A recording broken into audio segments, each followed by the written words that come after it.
Olá, sejam muito bem-vindos a mais um programa Insights, nosso programa semanal onde eu bato um papo sempre com algum convidado, né? Hoje, mais uma vez, dois grandes convidados, duas pessoas extremamente influentes aqui no mercado financeiro, com alto grau de conhecimento, um na área de contabilidade, analista e contador, outro, né, uma primeira convidada feminina e que eu tenho um carinho muito grande, uma grande amiga que eu conheci ano passado, a Martinha, que vai trazer aqui, falar um pouquinho conosco sobre a questão do momento do mercado, o que nós podemos esperar, tanto para as commodities como para as bolsas no mundo todo, havendo um movimento positivo ou havendo um movimento negativo. Então, convido eles a compartilharem comigo aqui a tela, né, estarem aqui junto comigo, para que a gente possa dar uma boa noite.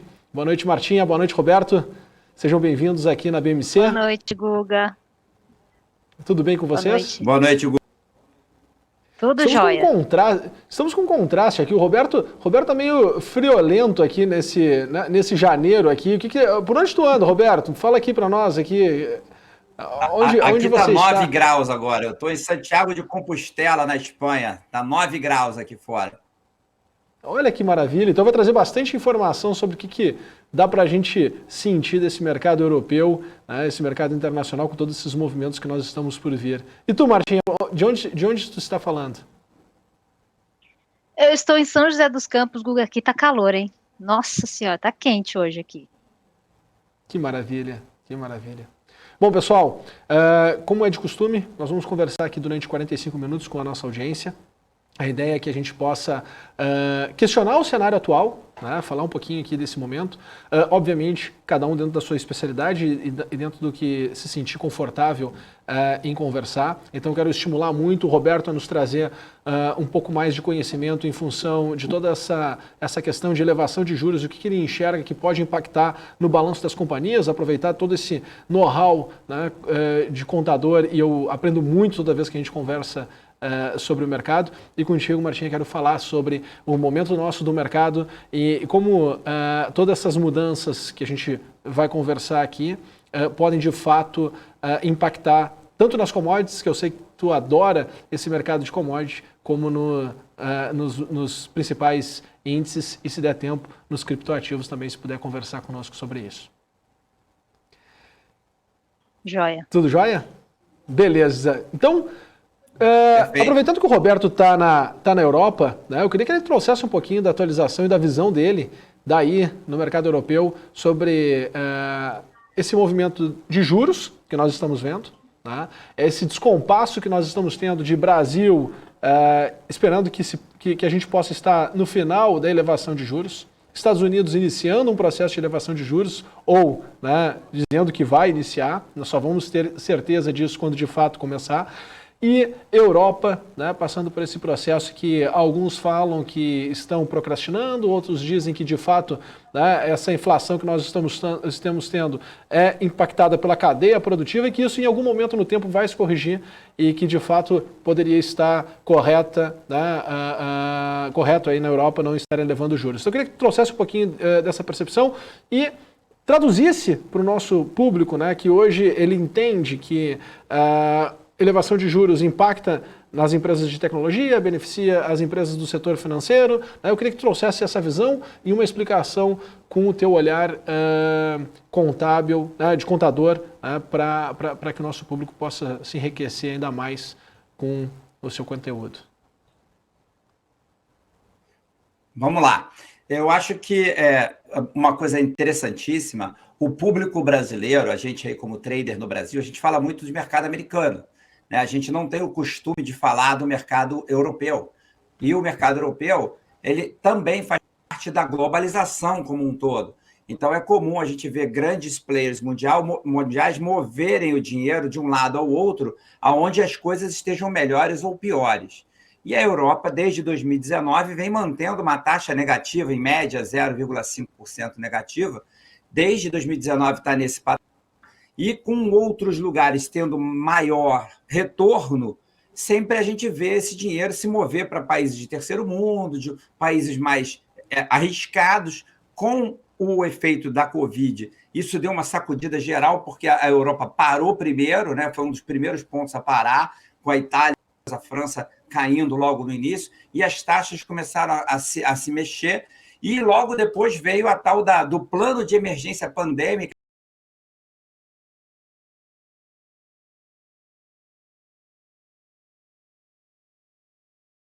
entre 50 e 60 milhões por mês de de títulos, botando títulos aí, comprando, tirando, botando dinheiro no mercado, né? Então, os governos europeus, o governo de Bruxelas, coloca entre 50 e 60 milhões de euros todo mês no mercado. E esse número vai diminuir ou sequer parar a partir de março. Então, a mesma coisa que o governo americano está fazendo em termos de títulos, só que lá, aqueles 120 milhões de dólares, bilhões, um número muito menor, mas também faz todo mês. E eles vão parar agora em março, tá? Então, na hora que eles fizerem essa parada, também vai dar uma sacudida no mercado por aqui, né? E tem que lembrar, que é uma coisa que talvez as pessoas que não têm prática com o mercado não pensam, é que a taxa de juros faz parte da fórmula que calcula o valuation das empresas, né? Então, eu, como contador, penso muito nisso. Eu tenho que ver qual é a taxa livre de risco. A taxa de livre de risco, quando a gente fala do governo americano, é a melhor taxa de livre de risco que tem, mais livre de risco do que o Tesouro Americano, não tem no mundo. Então, quando a gente fala de uma taxa pagando bem lá, ela vai mexer com o valuation de todas as empresas. Com a Europa pagando juros negativos, ainda que ela tire os incentivos, vai piorar ainda mais a liquidez do mercado americano, europeu. E o mercado americano trazendo a possibilidade de juros mais altos, eu acredito que nós vamos ver uma movimentação muito grande de dinheiro saindo de todos os lugares do mundo para o mercado americano. E isso vai mexer muito com o valuation das empresas. E o Brasil já está sinalizando 12,5% de taxa, que é outra taxa livre de risco muito valuation das empresas dentro do Brasil. Isso vai mexer com o retorno esperado dos investidores das empresas. Então, tudo isso, o investidor que não está acostumado a lidar com taxa de juros como premissa, tem que pensar no que a gente fala de curva de juros, né? Que a gente tem que pensar que a curva pode estar positiva ou negativa, e ele tem que ver o momento para entrar e sair das aplicações. É um cenário muito complexo, Guga, na minha opinião, para o investidor comum. E eles precisam ter uma curadoria, alguém que traga essa informação. E é isso que eu acho que a gente aqui, é o nosso papel, trazer para eles uma informação onde a gente tem aí clareza do que esperar nesse mercado, né? Eu entendo que agora é hora, sim, de pensar que o mercado americano vai sugar um pouco mais do capital que está fora dos Estados Unidos, mas que o Brasil vai ter que continuar elevando a taxa de juros se não quiser que as coisas aqui piorem, porque vai sim ter alguma saída de capital para os Estados Unidos. Maravilha, maravilha. E Marta, dentro dessa movimentação toda que nós estamos enxergando agora no mercado, tu como uma especialista em análise, e eu sei que gosta muito também de análise técnica, eu queria que tu trouxesse um pouco do teu olhar, né, e da tua percepção do que nós podemos esperar para essa movimentação do petróleo. Tá? Até se quiser, pode compartilhar a tela conosco para mostrar o gráfico. Né? Eu acredito que sabe como manuseia, porque já esteve aqui conosco algumas vezes, né, na BMC. Então, seria bem interessante compartilhar essa visão e aí a gente também entender um pouquinho, né? Pô, dentro dessa visão, o que nós podemos esperar sobre a inflação? Né? E dentro dessa visão, que o Roberto mesmo está falando, né? Se vamos ter uma continuidade de juros, uma continuidade de preço elevado das commodities, como isso vai impactar, né, nas curvas de juros, aí, nas expectativas de juros nos países como um todo? Tá, eu acho que até coloquei o gráfico na hora errada, porque substituiu a minha imagem, mas tá aí, Guga, achei super pertinente. Petróleo, a gente já sabe que é a commodity mãe, e o petróleo vai, as outras commodities, elas vão mais cedo ou mais tarde, algumas andam mais junto com elas no curto prazo, outras demoram um pouco para virar a curva, mas o petróleo é o que, por ser a partir desta commodity que se extrai muitos outros ativos que são usados para produzir bens. Então, claro, a gente entende por que a inflação fica alta. Com esse cenário tenso entre Rússia e Ucrânia, a gente sabe que Rússia é produtor e exportador de petróleo. Então, caso aconteça alguma tensão, realmente essa essa briga, ela realmente acontece uma invasão, a gente já pode esperar até menor oferta de petróleo por parte da Rússia.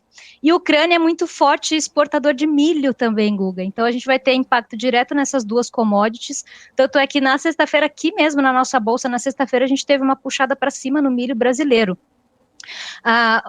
O milho da Ucrânia, ele é muito consumido pela China, né? Então, se acontecer alguma tensão, essa demanda da China deve virar para os Estados Unidos ou aqui para o Brasil, que deve fazer o preço do milho em Chicago ou aqui no Brasil virar para cima também. E, mais uma vez, isso vai impactar a inflação, porque a gente sabe que o Brasil é muito forte em commodities agrícolas. Você vê, a gente começou falando de petróleo, a gente já está falando de agrícolas, de chuva e clima, né? Então, levando esses preços para cima, a gente vai ter muitos outros produtos também ficando mais caros, né? Café, por exemplo, acontecendo isso daí também. Então, Guga, falar de petróleo para cima é falar de inflação para cima também. A parte boa que isso traz na questão de oportunidade de mercado, obviamente que não dá para entrar. Eu posso tirar o compartilhamento aqui? Voltar aqui para falar com vocês? A parte boa que dá para aproveitar num cenário como esse, que é bastante tenso, né? Nenhum país gosta de ter que lidar com inflação, ter que ficar subindo taxa de juros, enfim, ter que ficar mexendo, fazendo essas manobras aí na economia. A parte boa é que quem tem acesso a esses instrumentos financeiros, quem tem acesso a conhecimento, que aproveita, né, o acesso ao conhecimento desses produtos financeiros, conseguem se proteger melhor da inflação e ainda até ganhar com a alta do preço de algumas commodities, né? Então, claro, tem que entender direitinho a alavancagem, tem que entender como que funciona, qual é a dinâmica, os horários de negociação, o que impacta, a agenda também econômica de informações, de dados, né, que impactam o preço das commodities, mas não deixa de ser uma grande oportunidade. Oi? Tu podia nos dar um pouquinho aqui de detalhes, por exemplo, do que tu está imaginando para o petróleo? A que preço nós podemos esperar que ele possa continuar a chegar nesse rally, num movimento positivo? Até para a gente tentar medir também o tamanho do problema que isso pode se tornar. Olha, Guga, eu não sei se você lembra disso, mas a gente já viu o petróleo para cima dos $100, se eu não me engano foi em 2013 ou 14, alguma coisa assim, e eu me lembro que quando eu estava lá dentro da XP, quando bateu os $100 e poucos, assim, vieram várias pessoas na minha tela olhar, porque a gente ficou, meu Deus do céu, a gente nunca viu, fazia, isso não acontecia, enfim, foi um evento ali pra gente, eu fiquei impressionada também, né, mas o que eu tenho graficamente por estudo, é o próximo ponto aí para o petróleo Brent, tá, referência aqui para a Petrobras, negociado em Londres, em $99,11 para cravar mais exatamente, tá? Isso usando Fibonacci. Tá, ok. Hoje, então, agora ele está ali em 95 e 91. Mais um upside de uns 5%. E passando esse nível de preço, tem alguma projeção a mais? O que seria acima desse nível de preço? Deixa eu ver. Bom, a gente tem aqueles níveis redondos, que são as resistências psicológicas, né? Tipo $100, e depois 108,30. Tomara que não chegue até lá, né? Meu Deus. Olha só que tem um visitante aí atrás participando hoje do show. Otávio. Maravilhoso. Otávio. Maravilhoso. Boa. Tá no mudo, Roberto. Que não chegue a 180, eu concordo que eu acho que não deve ir a 180, mas com essa possibilidade 108, da guerra perdão. entre Rússia 108, e 108, Ucrânia. Calma. 108. 108. 108 vai, tá? Só mudou o lugar do 8, mas tudo bem. Já muda. Se a guerra acontecer, mas eu acho que 108 vai 110 fácil. É bem possível. No pulo ele vai. É bem possível. A questão é, hoje o mercado ele está muito olhando para isso, mas... Desculpa, eu falei por cima. Assim, por indicadores técnicos, o petróleo está muito estressado, está muito esticado, perdão, eu vou concluir, porque senão vai ficar enfim. Mas realmente, se acontecer essa treta, se acontecer essa invasão, eu acho que 108 ele vai até bem fácil. Em condições normais de temperatura e pressão, para deixar claro aqui, eu tenho essa projeção aí de 99,11 e depois uma outra um pouquinho mais longa, lá no 108,30, isso projeções curtas, tá, para contar coisa de 2, 3 semanas no máximo, se não acontecer nada ruim aí, como essa briga aí entre Rússia e Ucrânia. É óbvio que se acontecer, a gente vai ver uma disparada mais emocionada, a gente sabe que o mercado dá aquela exagerada normal, mas outra coisa também que eu estava até conversando com algumas pessoas que me acompanham aí, Roberta, que se o mercado realmente acreditasse que essa invasão fosse realmente acontecer, a gente já estaria observando alguns reflexos aí no preço do petróleo, principalmente, né, acredito eu. Algum posicionamento de grandes players, alguma coisa nesse sentido já estaria acontecendo. Eu tô achando ele bem calmo, assim, por hora. Eu posso botar uma pitadinha nisso, né, porque o movimento ele já vem acontecendo já há um tempo. A gente já está tendo essa movimentação, né, se nós olharmos assim em relação ao petróleo desde o ano passado com as questões entre Rússia e Arábia Saudita, né? A Rússia já está ganhando um pouco de protagonismo ao longo desses últimos 2 anos na mídia em relação à questão de petróleo. Só para dar uma pimentada nesse pensamento aí, Martinha. Desculpa, Roberto. Pois o Rússia... posicionamento já vem acontecendo aí. Eu acho que a Rússia tem muito interesse nisso, tá? No gás, no petróleo que tem na Ucrânia. A Ucrânia é rica em minério, em alguns componentes, inclusive para baterias, que é hoje o pão quente do mercado, que falar em bateria, e tem muita coisa ali em minérios na Ucrânia. É óbvio que hoje o que a Ucrânia produz, ela consome e exporta, de onde ela vive, mas se a Rússia tomar conta dessas minas e desses minérios que tem lá, da extração de gás e óleo que tem na Ucrânia, ela pode sufocar o país, né? E é esse o grande problema que a população pensa, que se eles forem tirar de lá o minério e todas essas commodities que estão lá, o país vai passar necessidade. Então, eles vão sofrer com isso. Mas um país em guerra é sempre um país em guerra, vai sofrer de um jeito ou de outro, e os russos vão se aproveitar desse momento para vender o que eles vão tomar de lá, e ao invés de explorar as suas reservas dentro do seu território, guardar o que tem e explorar o que está em outro lugar, que se depois ele tiver que devolver, ele passou 5 ou 10 anos ali, tirou o que deu e dali ele faturou o que precisava, né? Então, sempre tem esse tipo de invasão oportunista. Os russos são bastante conhecidos por tipo de invasão oportunista. No passado fizeram isso diversas vezes, não foi uma nem duas.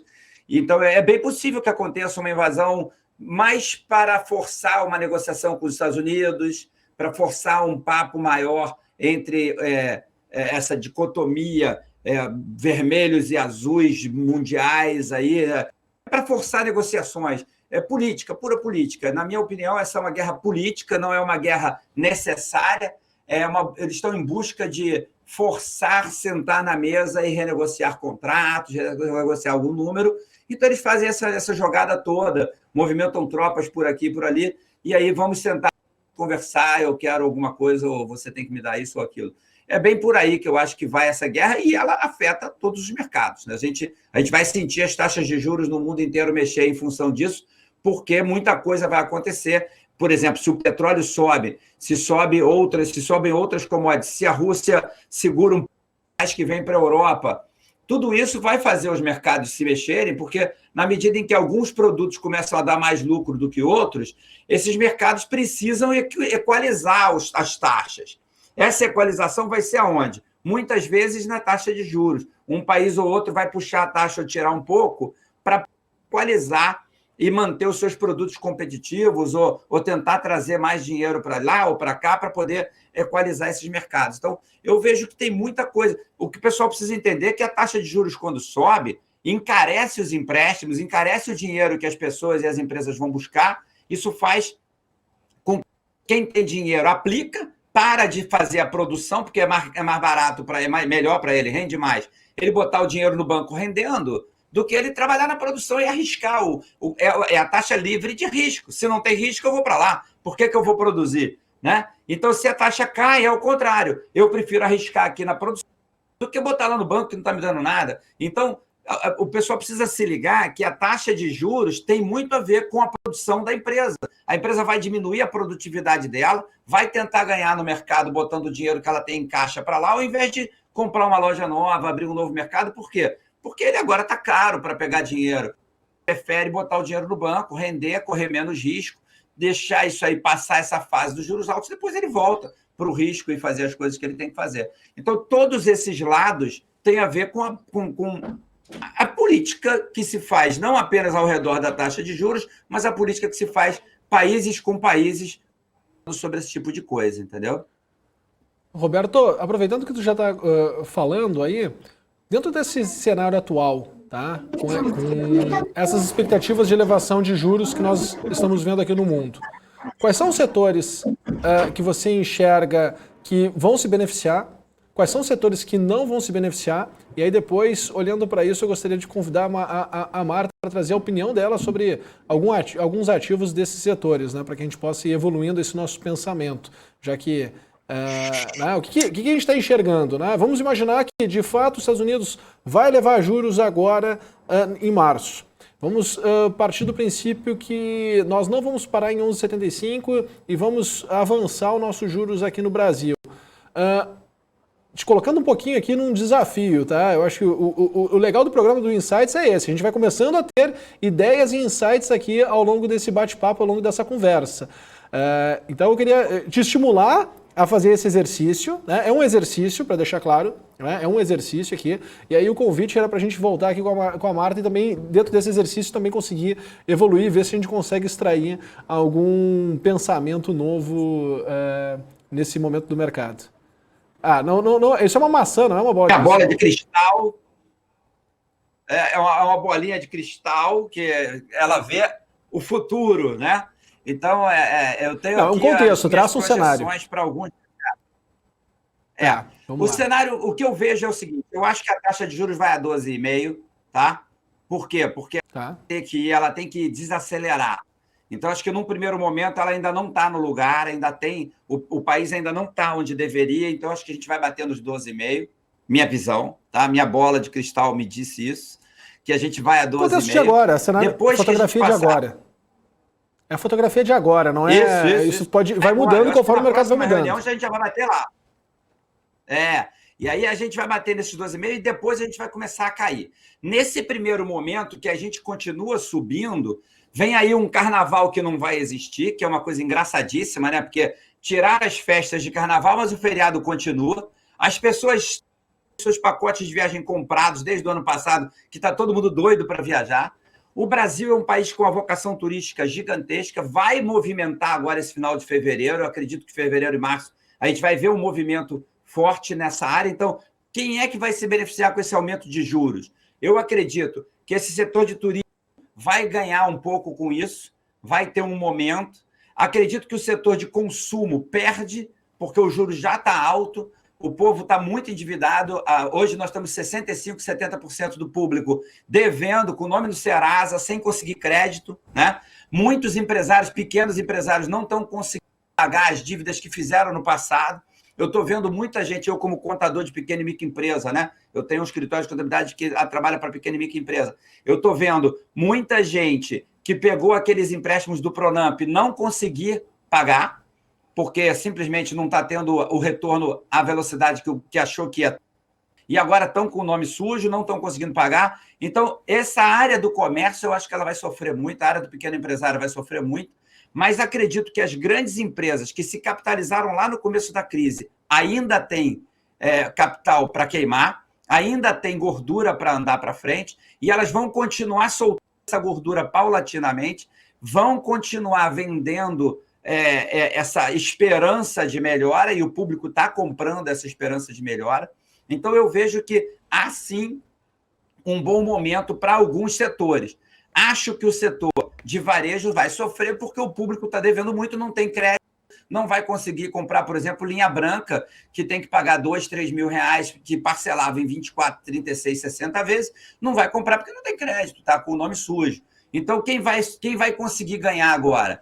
Quem tem ticket médio baixo, quem tem ticket de consumo imediato, que a pessoa, quando ela está com o nome sujo, que ela ela quer se dar alguma coisa, então ela se premia, né? Pelo, eu não aguento mais, eu vou até a praia, eu vou beber uma cerveja, eu vou relaxar, eu não aguento mais, eu preciso esvaziar minha cabeça. Então, esse setor de diversão agora no Carnaval, eu acho que vai funcionar muito bem para esse final de mês, né? Como você falou, um prazo curto, assim, bem curto, né? 15, 20 dias, um mês, eu vejo que o setor de turismo e consumo vai trabalhar bem, mas depois, quando começar março, que começam já está todo mundo hoje sem dinheiro para comprar os livros escolares, material escolar, pagar IPVA e pagar IPTU, tudo vencendo e as pessoas não estão tendo condições de pagar. Então, eu acredito que essa bola de neve vai estourar mais à frente. Eu não vejo um bom cenário para os próximos 6 meses, com taxa de juros de 12 ou com taxa de juros de 6, porque a menos que a liquidez volte ao mercado, ela precisa cair essa taxa de juros rapidamente para os bancos voltarem, para as empresas voltarem a ceder crédito barato, para as pessoas poderem limpar o nome, para as pessoas poderem buscar esse crédito e voltar a consumir. Senão, o país vai ficar naquela estagflação. Nós vamos ter inflação com estagnação. Essa é a minha previsão para o curto prazo, Guga. Bom, beleza. Você falasse 2 setores ali para nós, então, turismo e consumo, seria isso? 2 setores para... Turismo Marta, e varejo, posso te convidar... Turismo e varejo, posso te convidar a analisar alguma empresa dos 2 setores?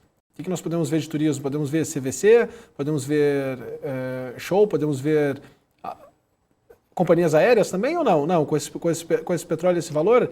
Desafio. Estimulando vocês. Vamos ver, CVC? CVC? Pode ser. Pode ser, deixa eu colocar na tela aqui, então. Mandar um salve para a Profit que está assistindo a gente também, né, Guga? Aqui, ó, agora a plataforma. Coloquei, ó, CVC no semanal, só para a gente ter uma visão um pouco mais ampla, só reforçando, galera, que análise técnica a gente tem uma visão mais para curto prazo, tá? Não existe nenhuma análise técnica que fale, olha, daqui a 24 meses a gente tem tal coisa, não existe isso. A análise técnica, ela dá uma visão para a gente ali um pouco mais para frente, tá? Então, CVC, eu olho assim, Guga, eu falo, como apanhou, não? A gente sabe que o setor apanhou muito. Ela ainda não me está dando sinais muito claros de que vai subir, mas definitivamente a gente tem aqui formação de fundo.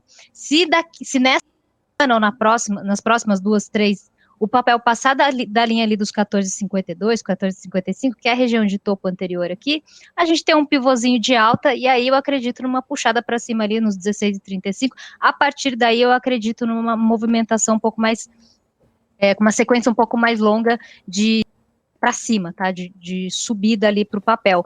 Agora, o Roberto fez um resumo tão bem feito que ele falou vários pontos que eu até queria comentar com vocês aqui, então eu vou reforçar, fazer das palavras dele as minhas, até porque essa questão aí de quando sobe juros, aí fica crédito caro, e a galera que pega empréstimo não consegue pagar, isso é um ciclo. Eu já aconteceu algumas vezes, né, com o tempo aí de mercado que eu tenho. Eu acredito sim que a gente vai ter aí no curto prazo o turismo dando uma aquecida, lembrando que turismo aquecido é mais petróleo, tá? Mais consumo de petróleo, mais combustível, a galera viajando aí, então, na real, isso joga contra a inflação. E aí, a gente voltando do carnaval aqui, a galera com os bolsos vazios, né, não vai ter muito o que fazer, ou vai recorrer a empréstimo caro e depois não aguenta pagar, e aí a gente tem, de novo, o resultado de banco ali dando uma apanhada, mas num curto prazo pode ser que realmente o setor financeiro dê se beneficie aí do mais alto, e no curto prazo também o turismo, acredito até tecnicamente nisso, mas CVC especificamente, Guga, eu diria só acima do 14,55, tá? Combinado. Pô, aproveitando já que tu comentaste de bancos, vamos dar uma olhada nos bancos. Tem algum banco que tu está olhando que tenha alguma situação interessante ou que possa responder positivo? Eu posso dar um pitaco aí, CVC, antes dela tirar o gráfico de CVC? Claro. Imagina pode. Se eu disser que não pode dar o pitaco, o que fariam comigo? Olhando para o teu gráfico, eu não sei se você sabe, Marta, mas eu sou analista CNPI técnico também, tá? Eu sou contador e analista CNPI técnico. Ah, legal, tá? Ótimo. Faço as minhas análises também. E olhando esse gráfico, não tem um ponto bom para compra, tá? Essa recuperação que a gente falou aqui, que eu acho que o turismo vai ter, é de curtíssimo prazo. Eu acho um bom momento para, por exemplo, ir próximo lá das médias e buscar um retorno às médias e tal, mas eu continuo achando que CVC vem numa longa queda e ela não está com sinais de que essa queda vai acabar no curto prazo. Exatamente pelo que a gente acabou de falar. Não, o pessoal está sem grana e CVC ataca muito essa DE, né? CDE lá dos mais baixos, parcela em muitas vezes, faz um turismo interno no Brasil barato, né? Em parcelas pequenas. Então, eu acho que CVC, para esse público, ainda está sofrendo muito e vai sofrer mais um pouco ainda, tá? Deixa eu fazer um parênteses aqui, então. Eu concordo, até... deixa eu fazer um parênteses aqui, então. Deixa eu fazer uma pergunta, Marta e Roberto. Vocês estão otimistas ou pessimistas com o momento de curto prazo para o nosso mercado? Porque se a gente estiver pessimista, também não vale a pena a gente procurar boas oportunidades. A gente tem que olhar que nível de preço poderíamos começar a procurar boas oportunidades. Tá? Também poderia ter essa reflexão aqui. Marta, começa tudo, você. Tá? Eu acho que vale a pena, de novo, assim, para a gente conseguir descobrir outros pontos de vista em relação ao mercado. Né? Não falar mais o mesmo, mas sim tentar construir outros racionais que possam fazer mais sentido. Por isso dessa pergunta. Então, bom, primeiro depende do setor e do ativo, né? A gente falar que nível, assim, a gente tem tanto ativo descontado em bolsa, a gente sabe disso. Eu não sou analista fundamentalista, então eu não sei se está no justo, se não está. Eu olho o gráfico e eu tenho a minha análise aqui do que é esticado, onde seria um ponto interessante com risco baixo. E, assim, vamos lá, CVC, eu concordo com o Roberto, a gente não tem nada falando que o papel vai subir, por isso que eu comentei sobre rompimento de topo, né, que graficamente o rompimento de topo passa o seguinte recado, falando para mim que onde o vendedor defendeu, ele vai atacar e ele vai levar para cima, é basicamente isso, por isso que eu gosto muito de pivôs de reversão. Então, no cenário que eu descrevi há pouco, no semanal, se CVC romper o topo anterior, no curto prazo o sinal que ele me fala é isso, ele vai dar uma sequência, vai puxar lá para os R$55, não faço a menor ideia, nem parece, nem de longe não parece que vai fazer, nem de perto nem de longe parece que vai fazer isso, mas pode ser o começo de algum respiro, né, desse longo movimento de queda, pode ser o começo de alguma retração para tentar pegar justamente esse curto prazo que o Roberto comentou de movimentação de economia real, tá? Falando de uma empresa que se beneficia de turismo, da galera viajando para lá e para cá. Então, eu penso que para quem é fundamentalista tem que realmente observar aí se está muito longe do preço justo e quais são realmente, literalmente, os fundamentos da empresa. Aí tem que ser, o Roberto seria maravilhoso, porque contador, né, sabe disso melhor que ninguém, e entender se o papel está barato ou não. Se ele estiver muito perto também ali de onde ele tem que estar, melhor procurar outra coisa, né, Guga? Afinal de contas, as oportunidades do mercado, elas estão onde o preço ele não está justo, ou ele está esticado para cima, para você uma venda, ou ele está esticado para baixo para você pegar ele valorizando ali e voltar para o que teoricamente seria justo. E dependendo do olhar técnico ou fundamentalista, isso aí faz muita diferença, né? Eu, como grafista, eu esperaria um sinal técnico, obviamente observando aí um mais longo que eu consegui, mas um sinal mais claro. Hoje eu não tenho aqui olhando assim, até porque eu nem acompanho tanto o mercado de ações, eu acompanho mais commodities e derivativos, né, índice dólar. Eu não tenho um ativo que esteja neste momento me chamando muita atenção. E o índice, então? Se o Roberto quiser comentar algum papel específico, eu vou colocar aqui. Tá. Quer comentar antes, Roberto? Senão vai lá, Guga, pergunta. Ô, Guga, Oi, fala, Martinho. Eu queria te perguntar do índice, né? Você lembra do papo que a gente teve no final do ano passado? Que eu falei para você, estava otimista para a virada do ano. Nós dois conversamos sobre essa questão do índice, inclusive, e eu comentei que para primeiro, eu não estava otimista, assim, né? Na verdade, essa puxada do índice aí, tecnicamente eu entendo, eu não sei onde está o motivo do oba-oba, né, gente? Se a gente for ver, né, da onde ele está agora, tem bastante coisa ainda. Mas, enfim, eu acho natural, depois de uma queda desse tamanho, uma correção. É assim que eu vejo essa puxada do índice hoje, tá? Ainda mais olhando de um período aqui de maio, junho do ano passado para cá. Se a gente observar bem direitinho, o índice hoje está trabalhando níveis de outubro do ano passado e ele vem caindo desde junho do ano passado, ficou 6 meses caindo, ele começou a cair, o índice futuro, que eu estava até comentando com uma seguidora aqui no YouTube, sobre a questão até da relação do dólar, né, porque muita gente fala assim, nossa, mas o juros está subindo, aí a bolsa está subindo e o dólar está caindo, tipo, tá tudo muito avesso às coisas que a gente está acostumado a entender. Muita gente faz essa relação de bolsa subindo, dólar caindo, ela existe, ela não é perfeita, mas essa correlação existe, e essa questão do juros também me faz toda vez falar para a galera que a gente tem que prestar atenção no que está acontecendo também, para a gente olhar para o mercado, Guga, não só no curto prazo, né? Eu acho que sempre vai ter um bom momento para a gente encarteirar bons ativos fundamento, tá, gente? Não é a minha praia. Ativos fundamento, né? Aquele que você acredita que daqui a 12, 13, 20 meses vão te dar um retorno interessante, dentro de um risco que você possa correr. Mas eu sou grafista, eu olho coisa mais de curto prazo. O Ibovespa, nessa análise que eu tenho aqui nessa tela, olhando para vocês aqui agora, curto prazo, a estrutura de alta consistente, ela não está montada ainda na minha análise. Mas, acima desses 109.400, Ibovespa não é índice futuro, tá, gente? Acima dos 109.400, eu entendo que ele está razoavelmente suportado. Percebam que o índice, eu vou tirar essa figura daqui, porque para explicar é muito complicado. Percebam que o índice está trabalhando aí, no mesmo... depois, se você quiser, depois eu te passo chama figura harmônica do Scott McCartney, é incrível as figuras dele. Ele está trabalhando no mesmo intervalo de volatilidade que estava trabalhando em setembro e outubro do ano. E está difícil passar esse topo aqui, né? 28 de setembro, depois 14 de outubro, e aí desceu e nunca mais voltou. E aí eu traço alguns pontos aqui de Fibonacci, e a gente tem justamente o 11.8, famosa regiãozinha do violino, lá no topo de setembro e outubro. Então, assim, tecnicamente, eu entendo que possa estar chegando no curtíssimo prazo, tá, gente? Estou falando de poucos dias, de hoje para poucos dias, ele pode realmente estar chegando num ponto assim de tipo, cara, será que eu vou?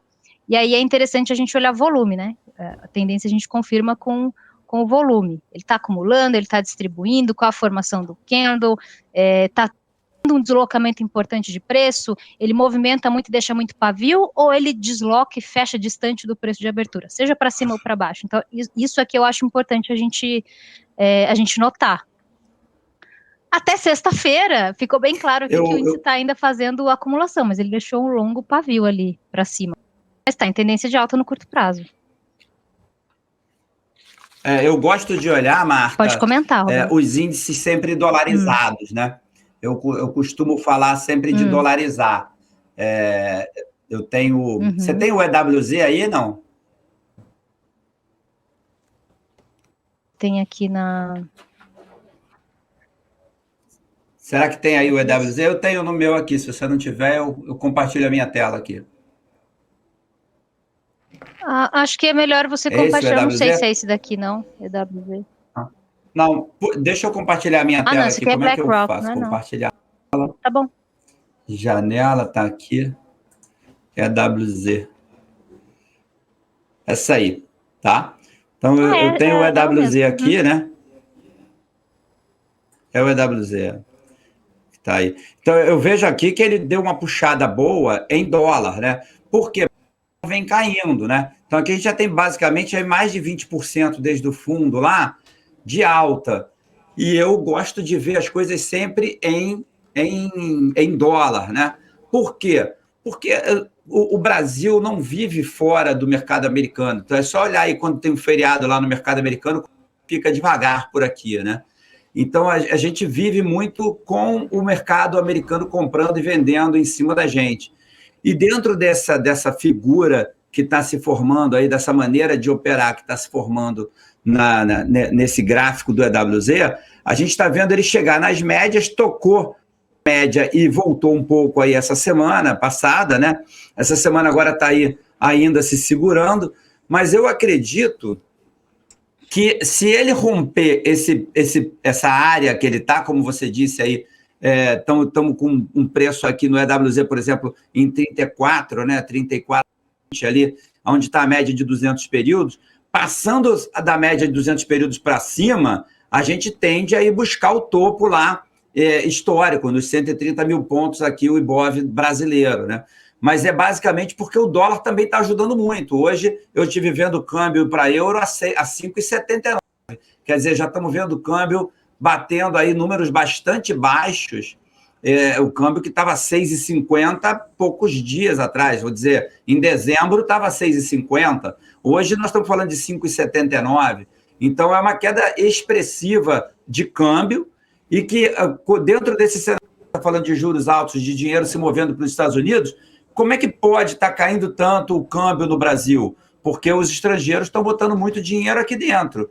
E aí é um contrassenso, todo mundo só fala, não, o dinheiro vai embora por causa da eleição, é o ano de eleição. Pois é, eu acho que o Brasil está muito barato, Marta e Guga. O Brasil está muito barato, mas está tão barato que eles não estão conseguindo não arriscar, entendeu? Eu entendi. É uma oportunidade, mas que eu acho que a gente vai ter muito solavanco esse ano ainda e a gente vai ver bolsa mais barata de novo ainda, eu acredito nisso. Maravilha. Bom, pessoal, eu só tenho uma coisa para falar para vocês. Muito obrigado. A gente está caminhando aqui para o final do nosso bate-papo. Queria pedir que vocês deixem as suas considerações finais. Contem aí para o pessoal como é que podem adquirir mais conhecimento de vocês, por favor. E espero que possa ter a honra da presença de vocês numa próxima vez aqui comigo no programa Insights na BMC News. Começamos pela Pode começar, Marta. Guga, eu quero agradecer super o convite, já fazia um tempo que aparecia por aqui. Com certeza eu vou aparecer mais vezes. Adorei. Obrigada, Roberto. Também foi um prazer conversar com você e ver a tua visão. Aprendi aqui com você também. E quem quiser me encontrar, rede social, Marta Matsumura, Marta com TH, Matsumura, tudo junto. Tanto no Twitter, quanto no Instagram, quanto aqui no YouTube também. É o mesmo nome, Guga. Joia. Então, eu estou muito satisfeito de ter vindo hoje, porque foi uma surpresa enorme estar aqui hoje falando com vocês e chegando a essas conclusões todas que eu, sinceramente, quando falou, vamos falar de insights e novidades, eu falei assim, vamos lá, mas foi super dinâmico, foi bem legal, foi muito... Parabéns, Guga, seu programa está de parabéns. Martinha, muito obrigado pela companhia, muito feliz de estar aqui, pode me convidar sempre que você quiser, que eu adorei participar do programa, gente, foi muito legal mesmo, tá? Eu, assim como a Marta, estou no LinkedIn, Twitter, Instagram, YouTube, todos os lugares que vocês quiserem me procurar, e o meu nick é sempre o mesmo, Roberto Campos Contador. Em alguns tem um ponto, né, roberto.campos.contador, outros não tem, porque não pode pôr ponto, mas é sempre Roberto Campos Contador. Se procurar o Roberto Campos Contador, vai me encontrar. Aqui no YouTube eu tenho muitos vídeos falando especialmente de tributação, tá? Porque eu preferia focar no YouTube nessa área de tributação, que é um campo que pouquíssima gente fala, e a nossa área de análise, né, Marta, está muito populosa aí no YouTube, né? Eu estou preferindo falar de tributação no YouTube, deixando um pouco de lado a análise para o pessoal que está mais aí no dia a dia da análise, e eu, como contador, trabalhando aí de tributação. O momento agora é de imposto de renda. Então, Guga, quando quiser falar de imposto de renda, vamos tratar aí disso. Eu estou com o curso de imposto de renda aberto, pensar em pagar os impostos do ano passado. Pode deixar que nós vamos falar ainda bastante sobre isso. E, pessoal, muito obrigado por terem compartilhado o conhecimento de vocês. Vai ser um prazer estarmos novamente. E quem quiser me encontra diariamente aqui na BMC, no programa Pre-Market, às 9 horas da manhã. Fiquem agora com o Radar FIS, junto com o Guilherme Carter, e nos vemos semana que vem no programa Insights aqui na BMC News. Um grande abraço.